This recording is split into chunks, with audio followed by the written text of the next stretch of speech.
சகோதரர்களே, 3 வகையான மனிதர்கள் உலகத்தில் வாழ்கிறார்கள்.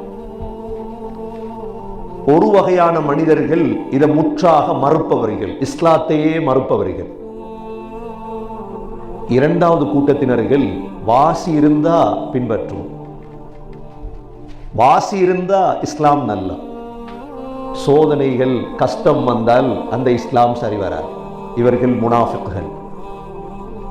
மூன்றாவது கூட்டம் சகோதரர்களே முஃமின்கள். இந்த 3 கூட்டத்தை பற்றியும் அல்லாஹ் சூரத்துல் ஹஜ்ஜிலே எங்களுக்கு தெளிவுபடுத்தியிருக்கின்றார். முதலாவது கூட்டம் யார்? அல்லாஹ் சொல்கிறார், وَمِنَ النَّاسِ مَن يُجَادِلُ فِي اللَّهِ بِغَيْرِ عِلْمٍ. மனிதர்கள், சில மனிதர்கள் உலகத்துல வாழ்றாங்க, அல்லாஹ்வுடைய விடயத்துல விவாதம் பண்றாங்க. அல்லாஹ் இல்லைங்கிறாங்க, முஹம்மது ஸல்லல்லாஹு அலைஹி வஸல்லம் பொய் என்கிறாங்க, மரணத்துக்கு பிறகு ஒரு வாழ்க்கை இல்லை. நாங்க பார்ப்போம், இந்த இஸ்லாமிய விரோதிகள் ஸ்ரீலங்காலையும் இருக்கிறாங்க, இந்தியாவில் இருக்கிறாங்க, முழு உலகத்திலையும் இருக்கிறாங்க. எப்ப பார்த்தாலும் அவர்களுடைய வாயிலிருந்து வாரதி இஸ்லாமிய விரோதமான வார்த்தை தான். அவங்க தனி மீடியாக்கள் வச்சிருப்பாங்க, தனி மீடியாக்கள் இருக்குது அவங்களிடத்துல. அவங்களுடைய வேலையே இஸ்லாத்துக்கு எதிராக பேசுறது. அல்லாஹ் ஏற்கனவே சொல்லிட்டான் இவங்களை பத்தி. இஸ்லாத்துல சந்தேகத்தை உண்டாக்குறது, குர்ஆன்ல சந்தேகம், ஹதீஸ்ல சந்தேகம். وَمِنَ النَّاسِ مَن يُجَادِلُ فِي اللَّهِ بِغَيْرِ عِلْمٍ وَلَا هُدًى وَلَا كِتَابٍ مُنِيرٍ.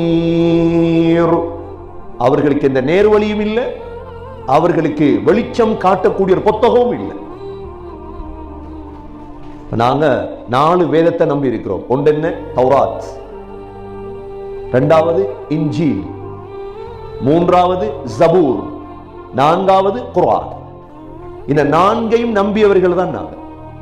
பாடசாலைகள்ல சின்ன வயசுலே படிச்சிருப்போம். தௌராத் மூசா அபரானி, இன்ஜீல் ஈசா சுர்யானி, ஜபூர் தாவூத், ஃபுர்கான் குர்ஆன் முஹம்மத் அரபானி.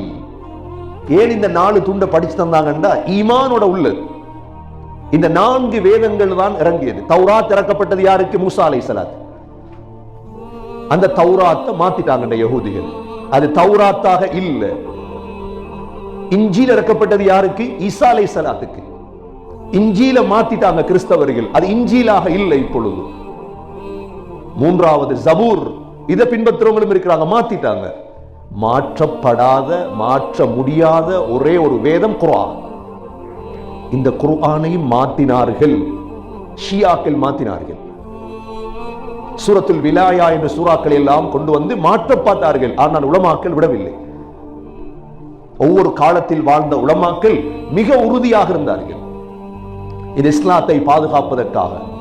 கண்ணியமிக்க சகோதரர்களே, அல்லாஹ் சொல்கிறான், இவ்வாறான எந்த வேதமும் இல்லாத ஒரு கூட்டம் இருக்கிறார். மற்ற மதத்தினர்கள் வலா ஹுதா வலா கிதாபின் முனீர். இவங்க ஏன் அல்லாஹ்வுக்கு எதிராக பேசுறாங்க? அல்லாஹ் சொல்றார், சானிய இத்ஃபிஹி, பெருமை. என்ன காரணம்? பெருமை தான் காரணம். இந்த ஆயத் இறங்கப்படுது அபூ ஜஹலுடைய விடயத்துல, நதுர் பின் ஹாரிதாவுடைய விடயத்துல. அபூ ஜஹலுக்கு மாத்திரமல்ல சகோதரர்களே, உலக முடிவு வரை யாரெல்லாம் இஸ்லாத்துக்கு எதிராக பேசுவார்களோ அவங்களுக்கான ஆயத்து. பெருமை, பெருமை பொல்லாத நோய். பெருமை இருக்குதே, கால் இல்லாத ஆமா, அது எப்படி வரும்னு தெரியாது. முஸ்லிம்கள்ட்ட பெருமை வாரது அபாயம். காஃபிர்கள்ட்ட பெருமை வாரத்தால தான் ஏற்றுக்கொள்றது இல்லை இஸ்லாத்தை. முஸ்லிம்கள்ட்ட பெருமை வந்தா என்ன நடக்கும்? பெருமை வந்தா என்ன நடக்கும்? பெருமையுடைய அடையாளம் என்ன? பல அடையாளங்கள் இருக்குது. அல்லாஹ் சொல்றார், அல் கிபிரியா உரிதாஇ, பெருமை என்னுடைய மேலாடை. வல் அதமது இஸாரி, பெருந்தன்மை, நான் தான் பெரியவன், நெஞ்ச நிமித்தி நடக்கிறது. இது என்ன தன்மை? அல்லாஹ் சொல்றார், ஃபமன் நாஸஅனி வாஹிதம் மின்ஹுமா, இந்த ரெண்டிலிருந்து ஒன்றை யாராவது என்னிடமிருந்து கலற்றி எடுத்தால் அஸ்கன்துஹு நாரி, என்னுடைய நரகத்தில் தான் நான் வாழ வைப்பேன். அணுவளவு பெரும் இருந்தாலும் போரிடம் நரகம் தான். இப்லீஸுக்கு என்ன நடந்தது? இப்லீஸ் எவ்வளவு பெரிய இபாதத்தாளி. ஆதம் அலைஹிஸ்ஸலாத் அல்லாஹ் படைத்து சொன்னான், சுஜூத் செய். இப்லீஸ் சொன்னது என்ன தெரியுமா?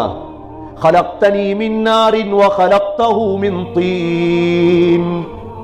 என்ன நெருப்பால படைச்சி அவரை மண்ணால படைச்சாய், என்னை விட தாழ்ந்தவர், நான் ஏன் சுஜூத் செய்யும்? நான் ஏன் சுஜூத் செய்யணும்? இந்த பெருமைக்கு அல்லாஹ் கொடுத்த தண்டனை என்ன? அஊது பில்லாஹி மினஷ் ஷைத்தானிர் ரஜீம், துரத்தப்பட்ட ஷைத்தான். கண்ணியமிக்க சகோதரர்கள், எங்கள்கிட்ட பெருமை வந்துடக்கூடாது. எங்கள்கிட்ட காசு இருக்கலாம், எங்கள்கிட்ட பணம் இருக்கலாம், நான் கனேடியன் சிட்டிசன், அது பெருமைக்குரிய ஒன்று அல்ல. கண்ணை பொத்தினா பாஸ்போர்ட்டை வைக்கணும் தலை கீழே. கண்ணை பொத்தினா பாஸ்போர்ட் எங்க ஒன்று வைக்க போறீங்க? என்ன செய்ய போறீங்க? நான் கனேடியன் இல்ல, நான் ஒரு முஸ்லீம். அந்த பெருமை வந்து நான் பழைய ஆள், கனடாக்கு நான் 20 வருஷம், நான் 30 வருஷம் பழைய ஆள். கனடா எல்லாம் புதியவங்க, நீங்க நியூ கமர்ஸ். பெருமை சாச்சு அது ப்ரோக்ராம், நியூ கமர்ஸ் ப்ரோக்ராம். எப்படி இல்ல, நியூ கமர்ஸும் இல்ல, ஓல்ட் கமர்ஸும் இல்ல. அப்படியெல்லாம் பிரிக்க கூடாது. முஸ்லீம் எல்லாம் முஸ்லீம், அவ்வளவு பணிவு வரும். உலகத்தில் முஸ்லீம்களிடம் இந்த பெருமை வந்துடக்கூடாது சகோதரர்களே. அதனாலதான் மிக பயங்கரமான ஹதீஸ் தான் கரண்ட காலு கீழே உடுப்ப உடுக்கிறது. ஏன் கரண்ட காலு கீழே உடுப்ப உடுத்தா ஹராம், நரகம் என்று வருது? பெருமை இல்லை, பெருமை இல்லை. பெருமைக்குரிய ஒன்றையும் அல்லாஹ் எங்களை விட்டு பாதுகாக்கும். அதான் முந்தைய உலமாக்கள் குர்ஆன் மதரசால சொல்லி கொடுப்பாங்களே பழமொழிகள், மஞ்சத்த வஜத பாடமாக்குவாங்களா இல்ல? மஞ்சத்த வஜத எல்லாருக்கும் பாடம் குர்ஆன் மதரசால. இதே போல பாடமாய் கொடுப்பாங்கன்னு தெரியுமா? மன் தகப்பர தல குப்பர. என்ன சின்ன பிள்ளையிலேருந்தே பாடமாய் கொடுக்கணுமே. மன் தகப்பர, யாரு பெருமை அடிப்பானோ தல குப்பர. இந்த முன் துண்டு அரபு, பின் துண்டு தமிழ். மன் தகப்பர, யாரு பெருமை அடிப்பானோ தல குப்பர. அவங்க முன்னுக்கு போயில. அல்லாஹ் இந்த ஆயத்துல சொல்றான், அந்த காஃபிர்களுக்கு நடந்தது என்ன? சானிய இத்ஃபிஹி, பெருமை. பெருமையில அல்லாஹ்வை மறுக்கிறது, பெருமையில இஸ்லாத்தை மறுக்கிறது. லியுதில்ல அன் சபீலில்லாஹ், அல்லாஹ்வுடைய பாதையை விட்டு மக்களை வழிகெடுப்பதற்காக. என்ன கொடுப்பேன் உங்களுக்கு? அல்லாஹ் சொல்றான், லஹு ஃபித் துன்யா ஹிஸ்ஸி, உலகத்துல நிச்சயம் கேவலத்தை கொடுப்பேன். அவன் நாங்க உலகத்துல பாக்குறோமே, இஸ்லாத்துக்கு எதிராக பேசுறவன் எல்லாம் கண்ணியமா தான் வாழ்றான். அப்படித்தான் எங்களுக்கு விளங்குது. இல்ல, அல்லாஹ் விட்டு பிடிக்கிறவன். இப்ப நாங்க ஒரு பாவம் செஞ்சதோட அல்லாஹ்வுடைய சுன்னத் இல்லையே, ஒரே அடியா ஒரு தலையில இடி இறக்குறது. உலகத்துல ஒருத்தர் மீய மாட்டோம், உலகத்துல நாங்க யாரும் மீய மாட்டோம். அப்படி அல்லாஹ் உடனே பிடிச்சா, அப்படி பிடிக்கிறது இல்ல. அல்லாஹ் பிடிப்பான், பிடிக்கிற நேரம் பிடிப்பான். அப்ப நாங்க யோசிப்போம். அல்லாஹ் சொல்றான், லஹு ஃபித் துன்யா ஹிஸ்ஸி, உலகத்துல, وَنُذِيقُهُ يَوْمَ الْقِيَامَةِ عَذَابَ الْحَرِيقِ, கியாமத்துடைய நாளையில தனி எரியக்கூடிய தண்டனை தான். அப்படின்னா நெருப்புல போட்டா எரிஞ்சிட்டே இருக்கிறது. அல்லாஹ்க்கு இரக்கம் வராதா? இரக்கம் வராது. அல்லாஹ் அவ்வளோ காஃபிர்களும் நரகவாதி. ஒரு நாள்ல யோசிச்சிருக்கிறோமா சகோதரர்கள்? எவ்வளவு நாங்க அல்லாஹ்க்கு ஷுக்ர் செய்யும். அல்லாஹ் என்ன முஸ்லிமான உம்மா பாப்பாவுடைய வயிற்றுல பிறக்க வச்சு, முஸ்லிமா பிறக்க வச்சுட்டானே இல்லையா? நான் ஒரு காஃபிரா பிறந்திருந்தா என் வாப்பாட நிலைமை என்ன, என் உம்மாட நிலைமை என்ன, எந்த நிலைமை என்ன? உலகத்தில் எத்தனை கோடி மக்கள் நரகவாதி. இதை மாற்ற இயலாது. இதை மாற்ற இயலுமா? நீங்க நான் இல்ல, இவர் விஞ்ஞானி, அப்பா விஞ்ஞானி என்றதுக்காக சொர்க்கம் கொடுப்பான் அல்லாஹ்? இல்ல, இவங்க எல்லாம் யூரோப்ல பிறந்தவங்க, யூரோப்ல வாழ்ந்தவங்க, சொர்க்கம் கொடுப்பானா? இல்ல. அல்லாஹ்வுடைய எச்சரிக்கை இது. وَنُذِيقُهُ يَوْمَ الْقِيَامَةِ عَذَابَ الْحَرِيقِ.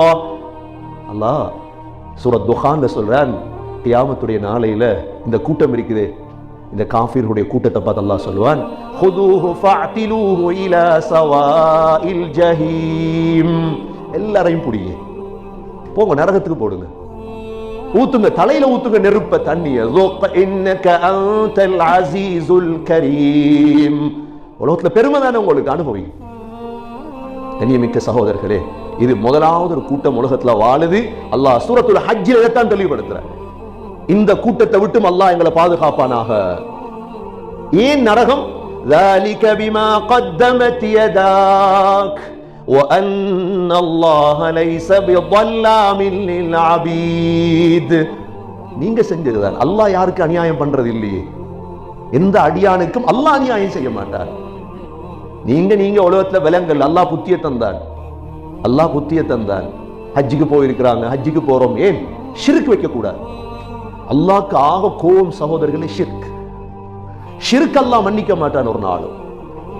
நாங்க மற்ற மதத்தினர்களோட சேர்ந்து வாழ்றோம், அதற்காக ஷிர்க் வைக்க கூடாது. அஹ்லாக்க காட்டலாம். எங்களை கூப்பிட்டாங்க மற்ற மதத்தினர்கள், தமிழர்கள், பௌத்தர்கள், அவங்களோட ஃபங்க்ஷனுக்கு கூப்பிடுவாங்க, போகலாம், அவங்களோட சிரிக்கலாம், அவங்களோட பேசலாம், அவங்களுக்கு கிஃப்ட்களை கொடுக்கலாம். அதுக்காக அவங்களோட சிலைகளுக்கு முன்னால தலையை பணிச்சிடாது, இது ஷிர்க். அதுக்காக உங்களோட நெருப்பை பத்த வச்சு விளக்க கொண்டு வச்சிடாதீங்க, இல்ல நான் சேர்ந்து வாழத்தானே, அதுக்கு அனுமதி இல்லை. லக்கும் தீனுக்கும் வலிய தீன், உங்களோட மதம் உங்களோடு, எந்த மார்க்கம் என்னோடு. பாகிஸ்தானுடைய ஜனாதிபதி ஜியாவுல் ஹக் ஸ்ரீலங்காவுக்கு வந்திருந்தார். வந்த நேரம் ஜியாவுல் ஹக் பிரபலியமாக இருந்த காலம் அது. தலதா மாளிகை கூட்டிட்டு போனாங்க. தலதா மாளிகைக்கு கூட்டி போன நேரம் தலதாக்கு கூட்டிட்டு போன என்ன செய்வாங்க, பூத்தட்டை கையில கொடுத்துட்டாங்க. ஜியாவுல் ஹக்ங்கிறவரே ஒரு மார்க்கத்தில் உள்ளவர். நாங்கெல்லாம் அப்படித்தான், முஸ்லீம்கள்ல 2-3 கூட்டம் இல்லையே. நாங்க கொஞ்சம் நார்மல் முஸ்லீம், அற முஸ்லீம், கா முஸ்லீம். நாங்க முஸ்லீம், நாங்க மற்ற மனிதர்களை மதிப்போம், ஆனா ஷிர்க் வைக்கல எங்களுக்கு. இது அல்லாஹ்வுடைய கட்டளை எங்களுக்கு. அப்ப பூத்தட்டை கொடுத்தா சிலைக்கு கொண்டு போய் வைக்கணுமே. ஜியாவுலுக்கு என்ன செஞ்சிருப்பாரு, இப்ப என்ன செய்யறது? அவர் உடனே சொன்னார், நாயக்க ஹாமதுருட்ட கொடுங்க, என்ன நான் தூய்மை இல்லாம வச்சிருவேன், என் மனசுல இல்லை, இது நீங்க கிளீனா வைப்பீங்க, அதெல்லாம் நான் நிக்கிறேன் பார்த்துட்டு இருக்கிறேன். அப்படியே ஹாமதுடைய கையில கொடுத்தேன், வச்சது. இவர் வைக்கல. இன்றைக்கு சகோதரர்களே, நாங்க இதுல பாடம் படிக்கணும். என்ன தெரியுமா, எங்களுக்கும் பாடம். முஸ்லீம்கள் நாங்க ஷிர்க் வைக்க மாட்டோம் எப்பொழுதும். நாங்க பார்லிமெண்ட்ல அமைச்சரா இருக்கலாம், நான் பெரியாளா இருக்கலாம், அல்ஹம்துலில்லாஹ் மக்களோட பழகணும், சிரிக்கணும், அவங்களோட கலந்து அஹ்லாக்க காட்டணும். அதற்காக அவங்களுடைய சிலைகள் எங்களால் வணங்க முடியாது. வணங்குறதை விட்டு தலையை கூட பணிக்க இயலாது எங்களுக்கு பூத்தட்டை வைக்க இயலாது, எங்களுக்கு ஜூஸ் வைக்க இயலாது, ஒன்றும் செய்ய இயலாது சகோதரர்களே. அல்லாஹ் சூரத்துல் ஹஜ்ஜில வாக்களிச்சிட்டான், உங்களுக்கு அதாபுல் ஹரீக் இருக்குது. ஹசன் பஸர் ரஹிமஹுல்லாஹ் சொல்றாங்க, ஷிர்க் வச்ச காஃபிர்கள் அல்லாஹ் நரகத்தில் ஒரு நாளைக்கு 70,000 தடவை நெருப்புல போட்டு எரிப்பார். 70,000 தடவை நெருப்புல போட்டு எரிப்பான்டா எங்களுக்கு என்னத்துக்கு? கண்ணியமிக்க சகோதரர்களே, இது ஒரு கூட்டம் உலகத்துல வாழ்றாங்க. 2வது கூட்டம் யாரு? இஸ்லாத்துல ஏதாவது நல்லது இருந்தா இஸ்லாத்துல இருக்கிற எல்லாரும் இஸ்லாம் சரி, இவங்க முனாஃபிக்கள். அல்லாஹ் அடுத்த கூட்டத்தை சூரத்துல் ஹஜ்ஜில சொல்றான், وَمِنَ النَّاسِ مَن يَعْبُدُ اللَّهَ عَلَى حَرْفٍ.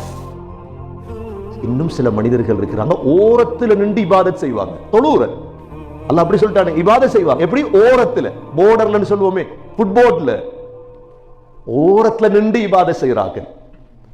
இவங்களோட தன்மை என்ன? فَإِنْ أَصَابَهُ خَيْرٌ اطْمَأَنَّ بِهِ.